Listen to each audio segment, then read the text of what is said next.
Now, for updates on the United Nations General Assembly, Unga 80, Arise international correspondent Adefemi Akinsoya joins me now from New York.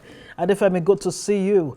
Now, tell us very quickly, if you can, what were the key points from Prime Minister Benjamin Netanyahu's speech at the Unga today? Of course, he's been doubling down about the war in Gaza. Defense, defiance, and doubling down. That was the entirety of Israeli Prime Minister Benjamin Netanyahu's comments to the General Assembly. He was the very first speaker on the final day of country addresses, and you can imagine the anticipation leading around the chamber, around the UN headquarters, and indeed on the streets of New York. Everyone wanted to hear what he was going to say. And there were no surprises for guessing what he did actually say, which was a condemnation of Hamas, which was a condemnation of the persecution of the Israeli people, the hostages still under Hamas's control, the lives lost following October 7th, 2023, and the fact that he said that he would not stop his terrain, his obliteration of Gaza in pursuit of wanting to completely eradicate Hamas until every last person of Israeli descent is freed from the grips of Hamas, and indeed until Hamas itself is completely destroyed. You can imagine that this is directly in defiance of what we have been hearing throughout the week: calls for peace, calls for a two-state solution, calls for the United Nations to recognize Palestinian statehood, calls for more pressure on Israel to stop its atrocities that it had been committing against the civilians of Palestine. All of that had been culminating in all of this anticipation, and when we look at what we saw on stage today, it didn't have any effect on Israeli Prime Minister Benjamin Netanyahu. He was as strong, as defiant as ever. He still clearly enjoys the backing and the support of the United States, and it was that informed his decision to commend US President Donald Trump and to appreciate the support that Israel has continued to seek from the United States. It was a very,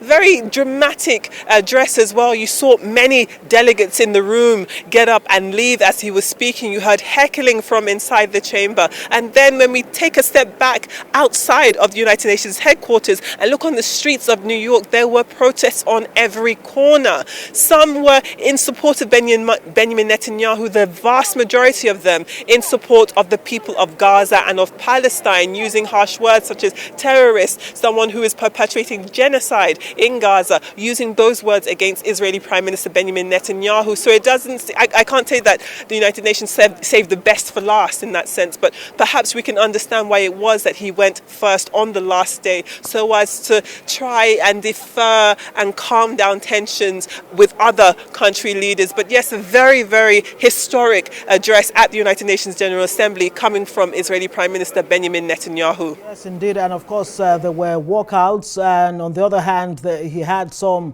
applause. But how would you say Netanyahu's speech compares to Mahmoud Abbas's, virtual address earlier?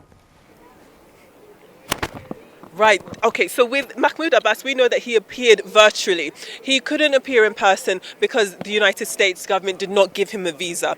Clearly, this was something that many people would infer as a personal decision to keep the Palestinian president away from the United Nations General Assembly. That being said, the UN passed a resolution which saw 145 delegates vote to approve Palestinian President Mahmoud Abbas being able to deliver his remarks virtually. Now, looking at those remarks virtually, they were short, they were succinct. Yes, he was calling for the condemnation of Hamas, calling for more support for the Palestinian people, calling for more countries and the United Nations itself to recognize Palestinian statehood. But really, it was very short and sweet compared to what Mahmoud Abbas would have done had he been speaking in person. Because if you look at his previous speeches at the United Nations General Assembly, when you look at how he speaks generally, when he does address the public, he is very long-winded. He talks for a very long time. But this wasn't the case in his virtual address. Now, you juxtapose that, you compare that with Israeli Prime Minister Benjamin Netanyahu, and you can see that he had far more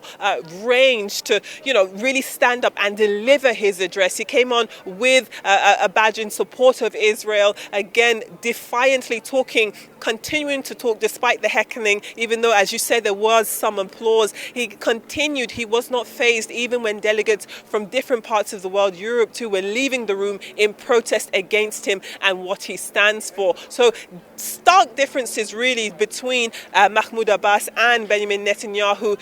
Most obvious is that Mahmoud Abbas was sat down, was delivering remarks. Obviously, it's cold because he's not in a room, he's not looking at the delegates, he's speaking into a camera, compared to Israeli Prime Minister Benjamin Netanyahu, who was speaking very fiery language, even as people are throwing back protests right back at his face. So it's far more charged, far more dramatic from the Israeli side of things than it was for Palestine, if you were to compare both speeches from both leaders. Yes, indeed. And with the continued support of the United States, it's not looking likely that the war against Hamas in Gaza is about to end anytime soon.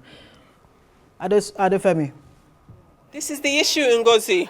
Yes, this is the issue, Ngozi. But, a few days ago, even just yesterday, we did hear from President Donald Trump, the US President Donald Trump, and he said that he would not back the annexation of the West Bank. That is quite significant. It shows that he's not allowing full and total reign of Israel throughout Palestinian territories. We already know, though, that Israel continues to occupy illegally Palestinian land and doesn't seem at any point to be wanting to step back away from these Israeli illegal settlements. But looking at Donald Trump's support on that one matter of stopping the annexation of the West Bank, or not being in support, actually not stopping, but essentially not being in support of that, perhaps we can interpret that as a little bit of him being himself in the middle, trying to negotiate between both sides. But we know that if we look at Donald Trump's behavior, support, language, rhetoric on this matter, he is staunchly behind Israel, staunchly behind Israeli Prime Minister Benjamin Netanyahu. And it is that support that has put the battery in the back of Israeli Prime Minister Benjamin Netanyahu,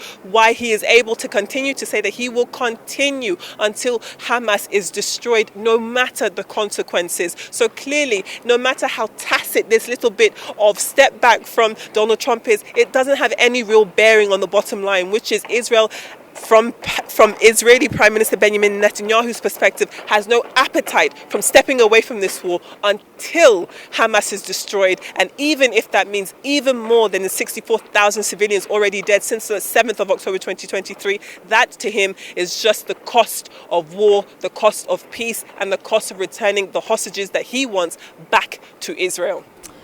Adefemi Akinsoya, Rise international correspondent for us there at Unga 80. Thank you very much for what you're doing. Thank you, Adefemi.